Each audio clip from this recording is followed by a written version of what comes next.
You touched on stem cell therapy a little bit. In this country, it's almost taboo. It's something that we don't like to talk about Well, much. let's be clear about that. It's not actually the case that stem cell therapy is in any sense taboo in the US. What is taboo is embryonic stem cell therapy.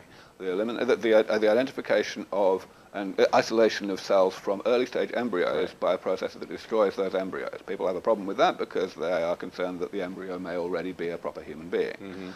Now, that is pretty much history now, and most people don't really understand this yet, even though there's already been a Nobel Prize awarded for this discovery. The fact is now we can take adult cells from a human being that needs a stem cell treatment, we can take them into the lab and what's called de-differentiate them back into an embryonic-like state without actually creating, let alone destroying, an embryo.